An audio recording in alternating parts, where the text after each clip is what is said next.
I bet you've never seen a Zircon Sand Miata before, and that's because it's an all-new color for this year, and an intriguing one at that. Now, I have driven numerous Miatas through the years, dating back to the late 90s, and I've always come away with an appreciation for this tiny, affordable roadster.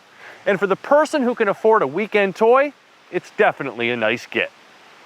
Shopping for a fun little convertible can be a sobering experience once you realize it's almost exclusively the domain of the German luxury brands, i.e. expensive.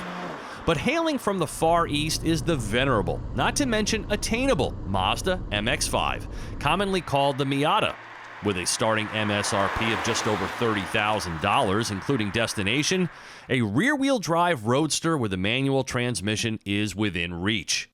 And no matter which one you choose, whether it be a soft top or retractable hard top, manual or automatic, the 181 horsepower 2-liter 4-cylinder will be performing the work.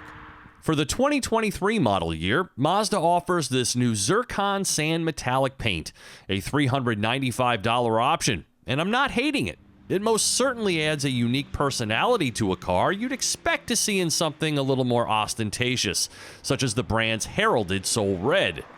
This one here is the feature-laden Grand Touring model with the must-have 6-speed manual for an as-tested price of $37,210. Of course, there's no shame in opting for the 6-speed auto, but there are certain cars that practically demand a stick shift, and this is one of them.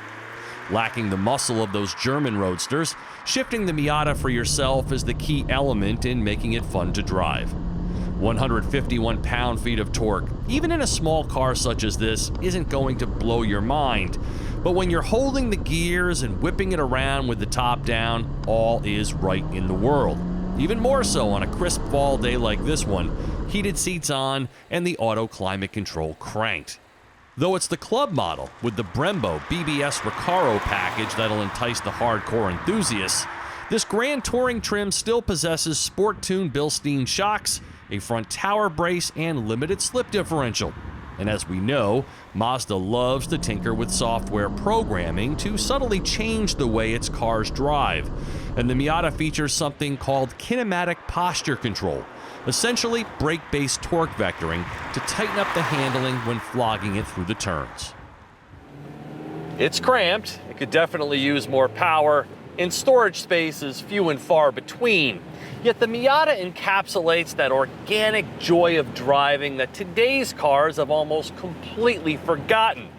And then on a fall day like today, with the top down and shifting the gears for yourself, it's really a time capsule of motoring days gone by, and one of the last that's still attainable. The induction sound enhancer invites a more arousing soundtrack into the cabin, heightening the sense of speed. And though the ride quality lacks the polish of its more expensive rivals, it's appropriate for a 2-seater that'll be driven almost exclusively for fun. This RF version delivers a sexier, more upscale appearance and an easy-to-use power roof without any reduction in driving fun, with perhaps the exception of the most hardcore owners who count every single ounce. And this Grand Touring model isn't lacking in features, such as adaptive front lighting, auto high beams, rear cross traffic alert, blind spot monitoring, and wireless phone projection. But as you know, the rotary-controlled infotainment system is not good, and finding places to conveniently put your stuff can be a little challenging. It's also pretty loud when driving with the top up, but relatively serene with the top down and wind blocker in place. It's also very low to the ground, so getting in and out is rarely graceful. The 2024 model year sees some significant changes, such as a bigger central screen, a revised steering rack, new gauge cluster, more padding on the center console for increased comfort, and new LED exterior lighting and wheel designs. For the money, the Miata remains a viable way for the middle class to add a toy to the garage, awaiting endless weekend memories. For TestDriveNow.com, I'm Steve Hammis.